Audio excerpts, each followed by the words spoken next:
Thanks for checking out my video. If you want to learn more from me, I have a lot of classes on Udemy.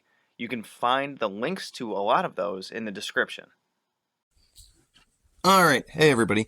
So, I had an interesting comment that inspired this video that I'm recording right now.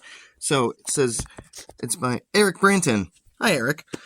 Beliefs are powerful. I heard that if people in your home can have an effect on your magic if they don't believe in magic. Do you think that's true? So, I mean, in a way, yes, and in a way, no. And let me kind of explain why.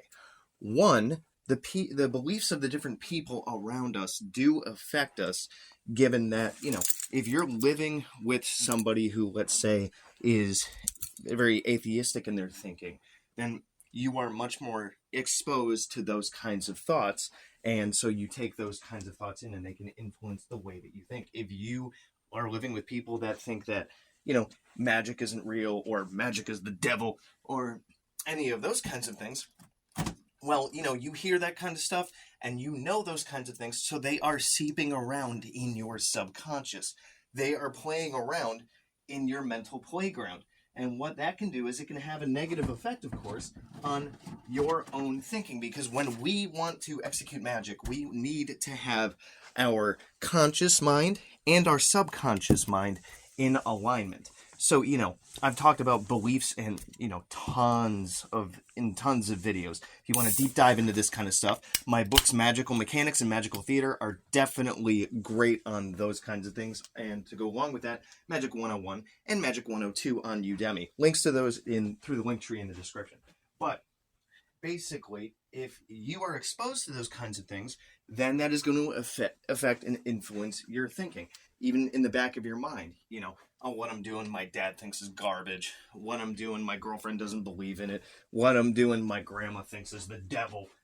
That's going to be seeping around in the back of your mind, even if consciously you're like, yeah, I believe in this stuff. Now, can you transform that? Yes, through repetitive action and, really examining what your beliefs are, where they come from. And, you can have and live with other people that might live a completely different way than you do, but of course you don't adopt that. Everything from somebody might stay up super late, you don't. Somebody might wake up super early, you don't. You're very, very good at taking care of business and taking care of chores. They're lazy and they leave dishes in the sink for a week and a half, So you got to examine how you feel about those kinds of things and have an inner dialogue with yourself, do some journaling about those kinds of things, and get that belief down pat.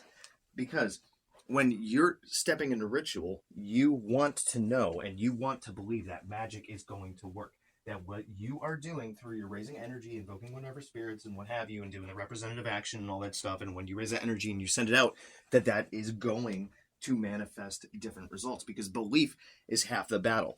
If you're sitting there doing magic and you don't really think that it's going to be effective because so-and-so says it's not effective and so-and-so doesn't believe in me and blah, blah, blah, blah, blah, blah, blah, then you're already setting yourself up for failure. It's like going to an interview and feeling nervous and thinking you're going to fail.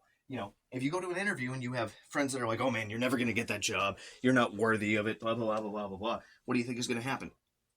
More likely than not, that's going to affect your subconscious and maybe even your conscious mind, and it's going to influence your ability to actually do good at that interview and get that freaking job, right? So what you got to do is have your beliefs in alignment. You got to rise above the naysayers. You got to rise above the people that think that what you're doing is garbage or it's from Satan or any of this other stuff, and know that what you're doing is effective. So you have to guard your mind from the influence and the thoughts of others.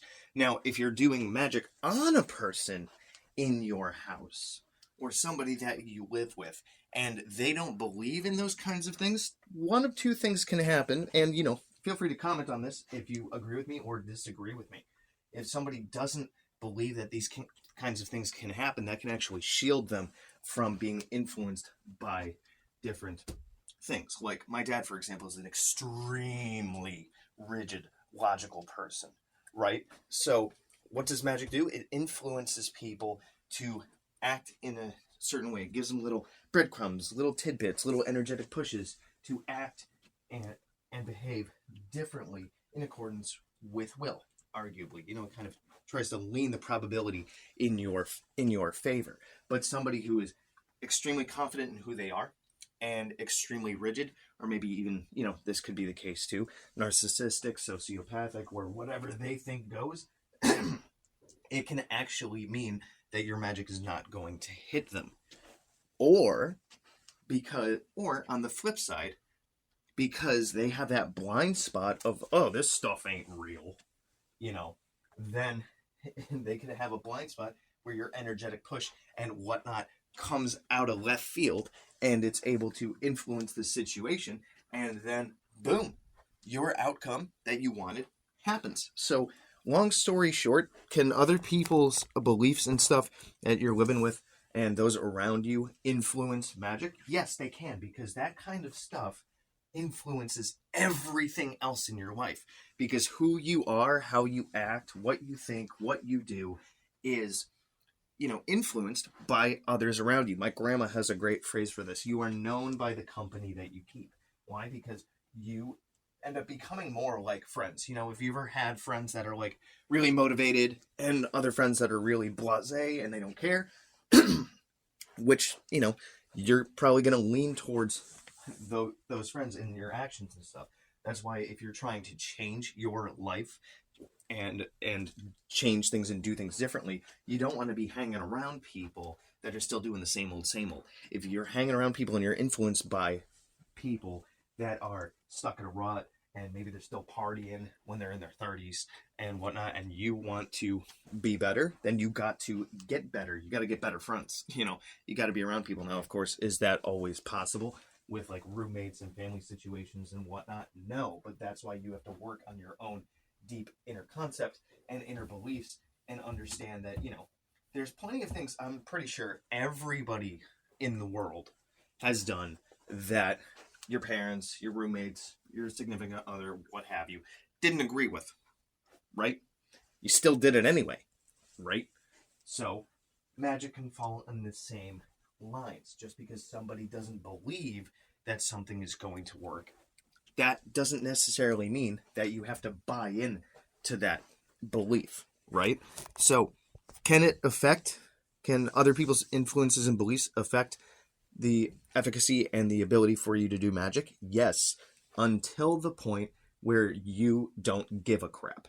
Until the point where you get your beliefs in line with who you are and what you do and the effectiveness of who you are and what you do. So you got to rise above that stuff and really dig down deep to see where these people and their belief systems and their influences are affecting you, and you got to snuff that stuff out. And I guarantee you, if you're having this kind of problem, then magic will be much more effective if you do your homework in that way.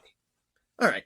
So let me know what you guys think about this one. You can always send me an email. You can comment down below if you're watching this on YouTube. And definitely let me know what you think about this one, because I love the feedback. Even on one of my other videos that I made about not doing magic on a full moon, I had people disagree with me. That's because I'm coming from my own traditional standpoint, and other people's traditions and whatnot might be different and might dictate differently. But I love learning more and leading into that discussion. If you want to interact with me about magic for hire, you can check the link tree and check out my Etsy shop for that kind of stuff. You can always shoot me an email with questions, comments, complaints, concerns, issues. Anyways, until next time, good hunting.